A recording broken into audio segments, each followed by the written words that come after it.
बात आज की चैनल के कार्यक्रम सीधी बात में मैं सुरेंद्र चतुर्वेदी आपका स्वागत करता हूं।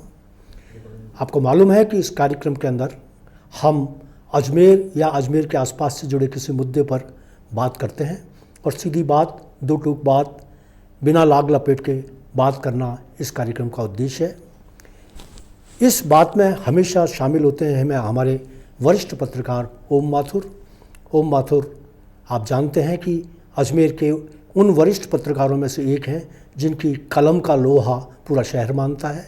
उनकी अलग रीडरशिप है, उनके अलग देखने वाले और सुनने और समझने वाले लोग हैं, उनके सराहना करने वाले लोग हैं। मैं सबसे पहले ओम माथुर का स्वागत करता हूँ। ओम जी, आपका बहुत बहुत स्वागत। और अब मैं आता हूँ उस मुद्दे पर जिस पर हम सीधी बात करेंगे। दोस्तों, नगर निगम, अजमेर नगर निगम और अजमेर विकास प्राधिकरण के अधिकारियों के दिमाग ठिकाने आ गए हैं। अब दिमाग कैसे ठिकाने आए और किस मुद्दे पर ठिकाने आए, यह बात सोचनी है। आज मैंने यूँ ब्लॉग भी लिखा है, लेकिन इस पर सीधी बात करना इसलिए ज़रूरी हो जाता है कि मैं उसमें एक प्रामाणिक जानकारियाँ आप तक जुटाना चाहता हूँ और आप तक पहुँचाना चाहता हूँ कि इसकी प्रतिक्रिया एक पत्रकार किस तरीके से व्यक्त करता है। आना सागर के पास जितने भी अवैध निर्माण हुए, उन्हें तोड़े जाने के मुखर प्रयास होते रहे, लेकिन उन प्रयासों को ब्रेक भी लगते रहे, उन प्रयासों को निरर्थक भी बनाया जाता रहा। समय समय पर कई कमेटियां बनी, जिसमें एक हाई कोर्ट की कमेटी थी। जिस हाई कोर्ट की कमेटी ने जो बनाया था पर्यावरण और झीलों के संरक्षण के लिए, वो पूरे राजस्थान के लिए बनी थी और डॉक्टर समित शर्मा उसके संयोजक थे। उन्होंने बहुत प्रयास किया, लेकिन पिछली सरकार के कुछ राजनीतिक हस्तक्षेप की वजह से वो सारे प्रयास रखे रह गए। खास तौर से अजमेर के आना सागर के पास जो रेड क्रॉस के निशान लगाए गए थे और जो अवैध बताया गया था और उनको तोड़े जाने के आदेश एनजीटी ने दे दिए थे, उन सब को दरकिनार कर और राजनीतिक हस्तक्षेप के बाद, और मैं आपको अब तो साफ भी बता सकता हूं कि डॉक्टर रघु शर्मा के प्रयासों से और कुछ आना सागर से जुड़े लोगों के प्रयासों से वह पूरे के पूरे जो कमेटी थी, उसकी जो रिपोर्ट थी, उसको ठंडे बस्ते में डाल दिया गया। अब नए सिरे से भूत बोतल से बाहर आ गया है। एनजीटी ने फैसला कर लिया है कि ये सारे जो अतिक्रमण हैं उनको ध्वस्त किया जाए, जिसमें सरकारी अतिक्रमण, चाहे वो पाथवे हो, चाहे वो फूड कोड हो, चाहे वो 7 वंडर्स हो, चाहे और सारे जो पाप इन्होंने किए अतिक्रमण के नाम पर, वो सारे खत्म करने के आदेश एनजीटी ने दे दिए। नालायक अधिकारी, चाहे वो अजमेर विकास प्राधिकरण के हों, चाहे वो नगर निगम के हों, उन सब ने एकजुट होकर पहले तो ये बात का प्रयास करते रहे कि किसी तरीके से राजनीतिक लोगों को उनके कंधे पर बंदूक रखकर और ये काम जारी रखा जाए। लेकिन मुझे खुशी है कि हमारे विधानसभा अध्यक्ष देवनानी जी ने इस प्रयास को निरर्थक करते हुए उन्होंने साफ अधिकारियों को कह दिया कि जो भी अतिक्रमण हैं उन्हें हटाया जाए और उग्रता से हटाया जाए, तेजी से और तीव्रता से हटाया जाए और बिना किसी पक्षपात के हटाया जाए। उनके उस पर प्रयास भी हुए, लेकिन फिर ये हुआ कि 7 वंडर छोड़ दिया गया, पाथवे छोड़ दिया गया, बाकी सीज कर दी गई प्रॉपर्टी, ये सब कुछ हुआ। लेकिन पहले तो मैं इसी बात पर आ जाऊं, लंबी बात हो जाएगी। तो मैं ओम जी ये बात करना चाहूँगा कि ये जितने भी अतिक्रमण हुए हैं उस पर आपकी क्या राय है? ये विडम्बना सुरेंद्र जी, आना सागर जो शहर की शान कही जाती थी जमाने में, उसको उस पर अतिक्रमण हटाने को इतना विलम्ब हो रहा, इतनी एक ऐसा माहौल बनाया जा रहा है जैसे वो गलत है, कोई कह रहा है सही है। आना सागर को आज़ाद करना चाहिए, आना सागर को अपनी सांस लेने जानी चाहिए और इसमें किसी को आपत्ति नहीं होनी चाहिए सिवाय उनके जो उस पर कब्जा करके बैठे हुए हैं। दूसरी बात, मेरा मानना है आना सागर राजनीतिज्ञों और अफसरशाही की मिलीभगत से किस तरह की सत्यानाश होता है एक प्राकृतिक स्रोत का, उसका बहुत बड़ा उदाहरण है। आना सागर जो विस्तार था वो सिमट के इतना छोटा हो गया है, कई बार तो आना सागर जैसा आप जी मॉल के पास से हम गुजरते हैं, हमें आना सागर नजर नहीं आता है, जबकि जमाने में आना सागर वहां तक आया करता है। बिल्कुल बिल्कुल छूता था, किनारे को छूता था। के सामने की है तो इसमें किंतु परंतु नहीं होना चाहिए। सख्ती के साथ सरकार को फैसला करना चाहिए, सब अतिक्रमण तोड़े जाएंगे जी। और इसमें सीज करना, अदालत में जाना, जब आप फैसला कर चुके हैं कि तोड़ना है उनको हम क्या, हमारे सुरेंद्र जी व्यवस्था के हम सामने वाले को अवसर देते हैं, भले अतिक्रमी हो, भले उस कानून के खिलाफ काम कर रहा हो, और इसका फायदा अतिक्रमी उठाते हैं। और इसी चक्कर में आना सागर का ये जो तोड़फोड़ सालों से टलती आ रही, इस पर स्ट्रिक्ट फैसला होना चाहिए। बिल्कुल होना चाहिए। और ओम जी, सबसे बड़ी बात यह है कि ये फैसला करने के लिए ये जो नालायक अधिकारी हैं वो किस किस तरीके से बहाना बनाते हैं। जब एनजीटी जो सुप्रीम कोर्ट के बराबर हक रखती है, उनका फैसला अब उसको बड़ा चैलेंज नहीं किया जाना चाहिए। आप देखें कि अधिकारी मिली भगत करके झूठी एफिडेविट दे के और सुप्रीम कोर्ट पहुंच गए, सुप्रीम कोर्ट को बाकायदा तंग कर रहे हैं, उनका समय बर्बाद कर रहे हैं और ये चाह रहे हैं कि किसी तरीके से उनका किया हुआ जो लीपापोती है, करोड़ों की जो खान पान और रहन सहन उन्होंने किया, उसको वो जायज़ ठहराने के लिए लगे हुए हैं सुप्रीम कोर्ट में। लेकिन अब जो मामला हुआ है वो मामला ये हुआ है कि उन्होंने एक हलफनामा दिया है जिसमें नगर सुधार अपने अजमेर विकास प्राधिकरण और नगर निगम दोनों के अधिकारियों ने एक हलफनामा सुप्रीम कोर्ट में पेश किया है और उसमें यह कहा है कि जितनी भी रवि नरचल केस के अंदर जितनी भी संपत्तियां हटाने के वो थे, प्रार्थना की गई थी, उसको हम मान लेंगे। यानी कि आप शुरू हो जाइएगा जेटी से और आप लव कुश गार्डन तक चले जाइएगा, यहाँ जितने भी रेड क्रॉस लगे तो वो लोग तैयार है। अब तो वो सीज को हटाने के लिए भी तैयार हैं, वो कह रहे हैं नस्ते नाबूद कर देंगे हम। लेकिन वो देखिएगा कितने चालाक और चतुर और निकम्मे लोग हैं कि वो ये सुप्रीम कोर्ट से ये प्रार्थना कर रहे हैं कि साहब आप केवल है ना 7 वंडर को, हमारे जो है पाथवे को, हमारे फूड कोर्ट को, हमारे लव कुश गार्डन को, हमारे महात्मा गांधी गार्डन, मतलब इन सारे गार्डनों को आप बचा लें, बाकी को हम सब तोड़ देंगे, इनको आप अतिक्रमण ना माने। इस पर आपकी क्या प्रतिक्रिया? तो ये कह के अधिकारी अपने पैरों को कुल्हाड़ी मार रहे हैं जी। आप सरकार द्वारा किए वैध को वैध मानना चाहते हैं और जो आम आदमी कब्जे हैं वो गलत है, जबकि आम आदमी की कब्जे हम अगर कब्जा कहें उसको तो वो तो सालों से है। आज वहाँ जो रेस्टोरेंट चल रहे थे या जो मैरिज प्लेस चल रहे थे या दुकान, वो सालों से है। फूड कोर्ट है या हमारे नई चौपाटी जो रीजन के पास बनी है ये है, या 7 वंडर है तो 5-6 साल में बने। सबसे बड़ा संघर्ष सुरेंद्र जी क्या है कि अधिकारी जो अनियमितताएं करते हैं, वित्तीय भी और प्रशासनिक भी, वो खामियों से उनको डर लगता है। इनको लगता है हमने निर्माण करा दिया है, जो काला पीला करना था कर लिया, अब इस पर कुछ ही नहीं होना है। अगर सुप्रीम कोर्ट और एनजीटी में प्रवेश लेते हैं, तोड़फोड़ के आदेश होते हैं, तो निश्चित रूप से सरकार ये भी जानना चाहेगी ये बने किसकी इजाजत से और इसमें कौन कौन शामिल थे। आज करोड़ों रुपए विकास काम हुए हैं, उनमें हमारे देश में ये तो चलता है, हमें पता है विकास काम में कितने % का लेन देन होता है, खुला सच है इसमें। बिल्कुल किसी को कहने की जरूरत नहीं है कितना % ठेकेदार किस अफसर को देता है, कितना कहा जाता है। तो इनको डर ये भी सता रहा है कि हम अगर इनको तोड़ेंगे तो जांच सरकार कराएगी, बिल्कुल जांच में दोषी पाए जाएंगे। और मेरा तो कहना है कि सरकार को पहले जांच करानी चाहिए कि ये बने किसके आदेशों से थे। और ये मुद्दे पहले भी उठे हैं, आपको ध्यान होगा जब लिखा गया तो खूब बोला गया था कि गलत बन रहे हैं। और सबसे बड़ी बात है, आज इस रोड पे जो सड़क सही 90-100 फीट चौड़ी है, सबसे बड़ी यातायात की बात 7 वंडर है आज की तारीख में। जी बिल्कुल। आप देखिए, एक बार निर्बाध रोड थी, हमारे लिंक रोड वहां शुरू होती थी ये बजरंगगढ़ सर्किल से और वैसे निकलती रीजनल कॉलेज पे निर्बाध गति से रोड चलती थी। आज सबसे ज्यादा संकट 7 वंडर के बाहर है और जो प्रॉपर्टी सीज की आना सकर के बारे में वो यातायात प्रति बाधित नहीं थी, पर आप उनको अवैध घोषित कर तोड़ना चाहते हो। हमारी सरकार जो कर रही है कब्जा, वो तो सही है और जो लोगों ने कहा गलत है, इससे तो जन आंदोलन की स्थिति बन सकती है। हाँ, में बहुत बड़ा अगर खड़ा हो जाए। हाँ, और उनसे अगर ये सोच रहे हैं कि नगर सुधार, आपने मैं बार बार नगर सुधार न्यास भूल जाता हूँ उसको, अजमेर विकास प्राधिकरण और नगर निगम, ये इनके अधिकारी इतने भोले भाले मासूम है कि वो ये सोच रहे हैं कि सुप्रीम कोर्ट ये फैसला कर देगी, ये गलत फैसला कर देगी कि आपको तो बख्श देगी, आपके गलत कामों को बख्श देगी और जनता के गलत कामों को तुड़वा देगी, उस पर बुलडोजर कार्रवाई करवा देगी। ये क्या है? मतलब आप क्या सोच के सरकार उसको गुमराह कर रहे हैं सुप्रीम कोर्ट को? सुप्रीम कोर्ट को गुमराह कोई नहीं कर सकता सुरेंद्र जी। और मेरा मानना है कि अगर ये फैसला लागू होता है तो राजस्थान के मुख्य सचिव को जवाब देना पड़ेगा सुप्रीम कोर्ट में। बिल्कुल कि आपके अधीनस्थ जो अफसरशाही है वो इस तरह की बेवकूफी कैसे कर सकती है। सुप्रीम कोर्ट में इस बात के लिए आ जाए कि जो सरकार के निर्माण है उनको वैध घोषित कर दिया इनके एवज में, ये तो बलि लेने वाली बात है। हाँ बिल्कुल बिल्कुल। जैसे सुपारी देते हैं ना अपराध जगत में, आप इसके हत्या कर दो मैं इतने पैसे आपको दूंगा, यानी आप हमारे 4 निर्माणों को वैध घोषित कर दो, हम 125-30 जो रेड क्रॉस लगे हुए हैं 140 तोड़ देंगे।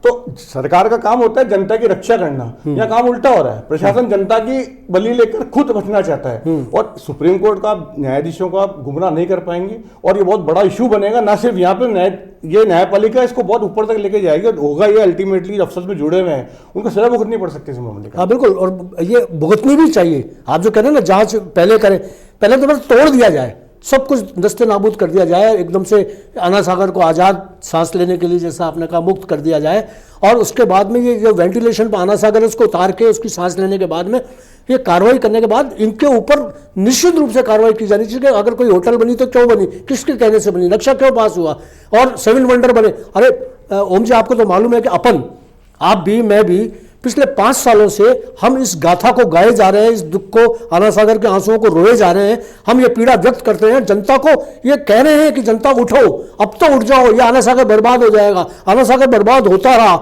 उसके साथ बलात्कार होता रहा, लेकिन ये कमबख्त, न तो जनता हमारी ऐसी है, पता नहीं कौन से अभिशापित जनता है कि न तो ये तैयार हुई, न यहाँ के राजनेता इसको बचाने के लिए तैयार हुए, अधिकारी तो पहले से ही इनके साथ थे।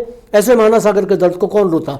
ये अजमेर का दुर्भाग्य है सुरेंद्र जी की हमारी जनता खामोश रही है और सहनशील रही है। ये हम देख रहे हैं पिछले 25-30 सालों से जी। आज छोटी छोटी समस्याओं के लिए जो जनता संघर्ष कर रही है, हम स्मार्ट सिटी का दर्जा हमें दे दिया गया है, हजारों करोड़ रुपए खर्च कर दिए गए, लेकिन समस्या आज वहाँ की वहाँ है। आज भी हम टूटी सड़कों में चल रहे हैं, पानी का संकट भुगत रहे हैं, आज भी हमारे जो उद्यान है वो है सत्यानाश अवस्था में, आज भी चिकित्सा सुविधा है। तो ये जनता की सहनशीलता का लाभ राजनीतिक उठाते हैं और राजनीतिज्ञों की जो भी मजबूरी समन्वय का लाभ प्रशासनिक अफसर उठाते हैं। तो मेरा मानना राष्ट्र तो अफसर ही करते हैं, वही नेताओं को गुमराह भी कर सकते हैं, और नेताओं का समन्वय होता है ये अल्टीमेटली शहर में भारी पड़ता है। और आना सागर इसका बहुत बड़ा उदाहरण है। और आना सागर में अपन ने क्या क्या नहीं लिखा है, गंदे पानी का नारा लिखा है, बीच में उसको जलकुंभ ने ढक लिया था, जब उसकी स्थिति क्या हो गई। चलिए तो किस्मत थी जलकुंभ भी जल्दी हट गई, वरना एक बहुत बड़ा अजमेर का ऐतिहासिक स्थल खराब हो जाता। लेकिन उसके बाद जब सीज हो गया, और सीज के बाद जब सीजर नहीं खुल रहे हैं, ये घोषित हो गया अवैध है, तो तोड़फोड़ कर देरी क्यों की जा रही है, किसके लिए की जा रही है, कौन बचा रहा है उनको? हाँ, बचा रहा है, वो तो सामने आ गया ना। अभी एक विधायिका महोदय ने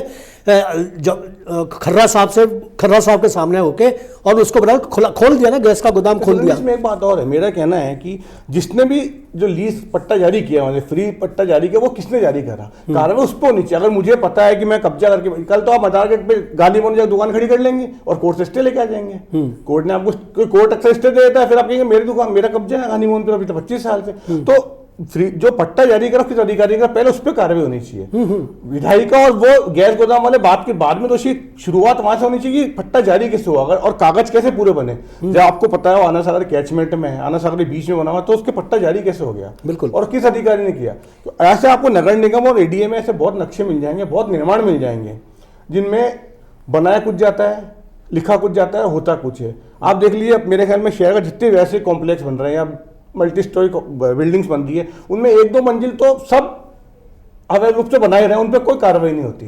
तो इस और मज़ेदार बात ओम जी ये है कि मैंने आज ही एक ब्लॉग लिखा जो कल मैं कर रहा हूँ उसको, आप ये देखिएगा कि जितने भी अधिकारियों के खिलाफ भ्रष्टाचार के मामले दर्ज किए जाते हैं एसीबी में, एसीबी उनको सही मानते हुए कि ये आदमी दोषी है और अभियोजन पक्ष की मजबूरी वो जो होती है मंजूरी मांगती है सरकार से, सरकार देती नहीं है। आज 558 मामले, 99 विभागों के 598 मामले आज भी अभियोजन स्वीकृति के लिए वहां पड़े हुए हैं, कोई की स्वीकृति नहीं आती। क्यों नहीं आती? तो इसका मतलब ये है ना अफसरशाही। हाँ। और अब आप ये देखिएगा मुख्यमंत्री ने अभी 9 तारीख को भ्रष्टाचार मुक्त बनाया, उन्होंने कहा साहब भ्रष्टाचार हम भ्रष्टाचारियों को जेल पहुंचा के रहेंगे। अरे जेल क्या पहुंचाओगे यार, 558 अधिकारी जो है उनको जेल तो पहुंचाओ पहले। इसमें भी राजनीतिक विचारधारा, अफसर की मानसिकता सब देखा जाता है।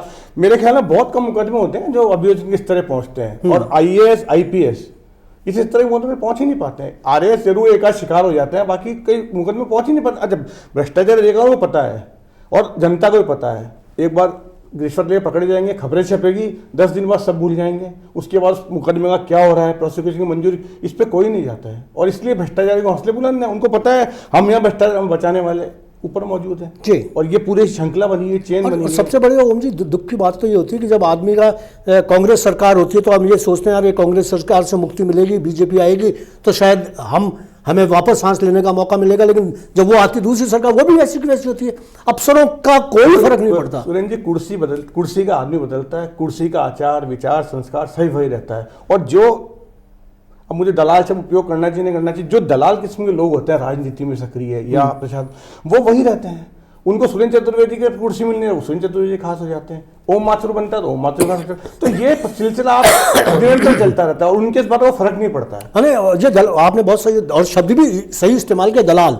ये दलाल भाजपा के और कांग्रेस के नहीं होते, ये दलाल होते हैं, ये सत्ता के दलाल जो होते हैं। सत्ता के दलाल होते हैं। तो ये तो मतलब राजपुरोहित हैं, सॉरी मैं कहूँगा राजाओं के जो वो हैं, वो गाने वाले, गीत गाने वाले, प्रशस्ति गाने वाले लोग हैं।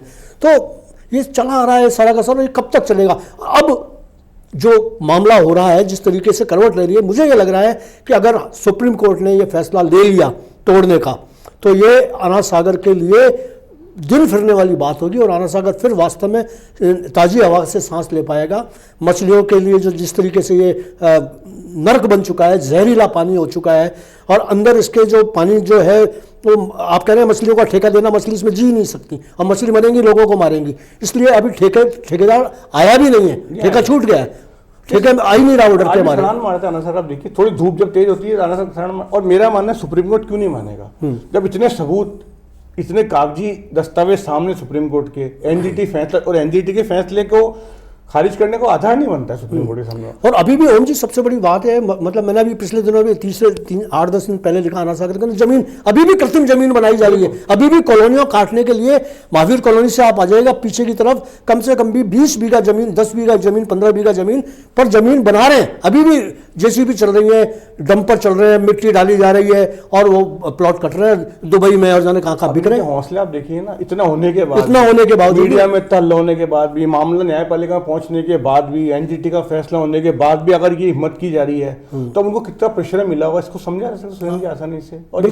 और मेरा तो मानना है शहर की जनता को फैसला करना होगा कि उससे भी अब सामने आना होगा, भले स्वयंसेवी संगठन है, भले सामाजिक संस्थाएं, क्योंकि बैठे बैठे कुछ नहीं मिला सुरेंद्र जी, बिना रोए बच्चे को माँ भी दूध नहीं पिलाती है। फिर आप घर बैठ जाइए, आप जो हो रहा होने दीजिए आप। हाँ, तो यही हो रहा था। ये इतने पर्यावरण विज्ञ हैं जो वृक्ष लगाओ और ये लगाओ, ताजी हवा, बड़े बड़े पोस्टरों से, और ये ग्रीन आर्मी और फलानी आर्मी अजमेर में सब सक्रिय हैं, लेकिन आना सागर के लिए कोई नहीं बोलता कि आना सागर का किस तरीके से पर्यावरण नष्ट हो रहा है। पर्यावरण पौधे के जितने पौधे अखबारों में हर साल लगते हैं, अजमेर जमीन नहीं बचनी चाहिए मेरे हिसाब से। हाँ। इतना करोड़ों पौधे लग गए अजमेर में, लेकिन पनपते कितना, उसमें ध्यान ही नहीं देता। अच्छा, केवल और उद्यानों की जो ऑलरेडी उद्यान थे उनकी क्या स्थिति होगी, क्या दुर्दशा होगी। अब आप देख लीजिएगा कि वो ये वाला उद्यान अपना पटेल मैदान है, पटेल मैदान का जो था वो स्वरूप खराब कर दिया। सारे स्वरूपों में आपने देखा कि जिस भी देखोगे आप गार्डन देंगे, सब गार्डन खत्म हो चुके हैं, गार्डनों में बिल्डिंग बना दी गई है।